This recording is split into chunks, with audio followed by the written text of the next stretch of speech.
Hey, this is Polar Bee. Happy Saturday. I love the weekends. I work such long hours during the week that I just love the weekends. And tonight, actually, I really like it because Lovey and I are actually going out and having a little bit of fun. So I like that.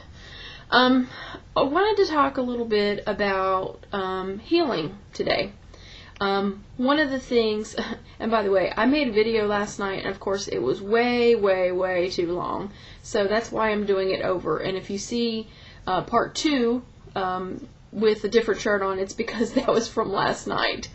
So anyway, I'm going to try to keep my time on track. I've got a little timer, so hopefully I can keep on track this time. Anyway, one of the things I wanted to talk about today is healing. I didn't set out to have this healing journey.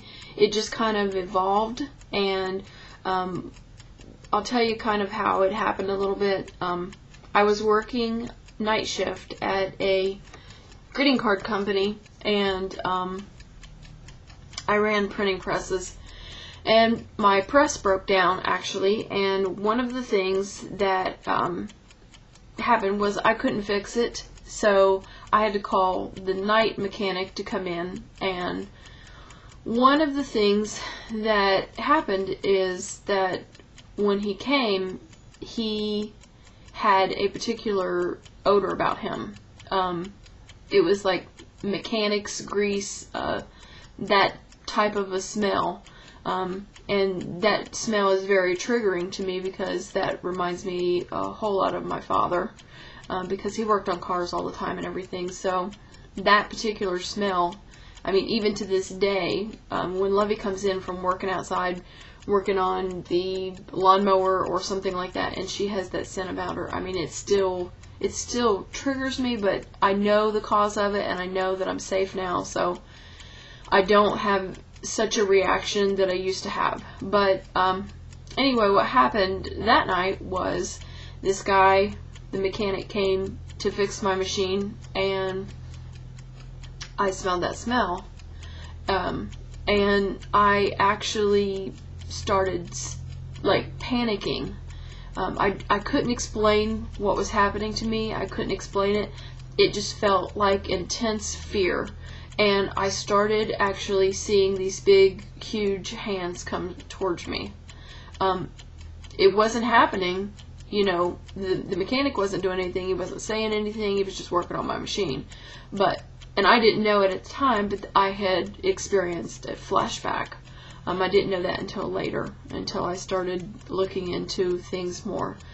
But the overwhelming fear that I felt, and having the flashback, I just kept seeing these hands come towards me, these big, huge hands, like this, and it frightened me, and it sent me into a panic. I just felt like I wanted to run and hide somewhere. I did everything that I could just to keep myself together.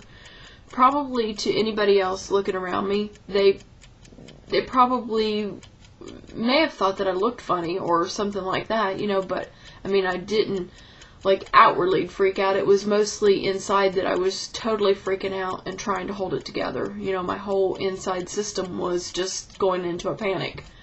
And I went, made it through the rest of my shift, and nothing happened other than me feeling just the intense fear and everything. And I clocked out, and I got to my car, ran to my car, and I just barely made it to my car, and I broke down and started crying. And I didn't know what was going on. I couldn't explain it. I thought I was going crazy because it had never happened to me before. So that it was intense, and I got home. Lovey had actually already gone to work because she was working first shift while I worked third shift. So I got home, and I just bawled like a baby, cried, and just couldn't explain. I just knew that I was just in a panic. And one of the things that I did after that, I thought, I can't deal with this. I don't know what this is. But deep down, I really knew what it was. I knew that it had to do with my father. And that actually was the beginning of my journey, because after I had that flashback, the floodgates opened. They didn't just open, they just flooded and crashed wide open, and it was like opening Pandora's box. And I just became barraged with flashbacks, with body memories, just stuff was coming at me left and right. And it was devastating. It was devastating to me, because it was like I couldn't function. I wasn't sleeping. I was having nightmares. I was having horrible, horrible nightmares, waking up screaming, and Lovey didn't know what was going on, and I tried to keep everything quiet and everything. I kept everything inside myself, because I didn't even really realize what was going on. So I had never told anybody and talked about it with anyone, other than growing up and trying to tell, and that of course that didn't go over very well. So what I did is I went to the library and I did a little bit of investigation on my own, and I found some books on sexual abuse, because I knew that that's what it was. I knew that that I was getting memories of the sexual abuse. And that's kind of the way the healing process works. Sometimes you'll get the easier stuff. Not that sexual abuse memories are easy, but sometimes you'll get that before you get the ritual abuse. I hadn't even gotten into the ritual abuse stuff, and I had totally blocked all of that stuff out. So I got that stuff. I got the sexual abuse memories first, things about my father, and I didn't even really remember at that point that my father had raped me.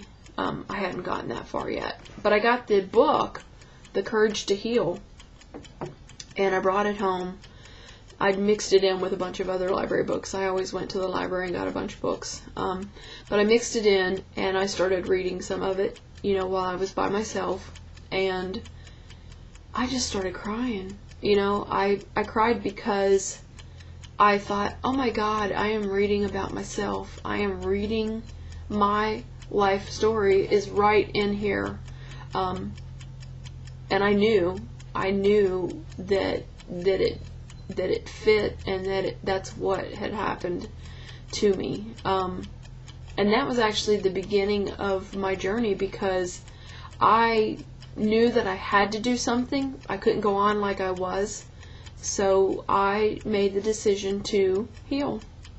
I had no idea that it was going to last as long as it has, and that's another thing I wanted to say too before my time is up, is everybody's journey is unique to them. So, don't compare yourself to somebody else's journey. I talk about my own journey, how that I've been doing this for 16 years. I have a friend who went through abuse memories, and it didn't take her that long. Everybody is unique and different, so don't compare yourself to somebody else's journey. And there is no one right way or wrong way to do your healing. It's whatever works for you, and that's what's important.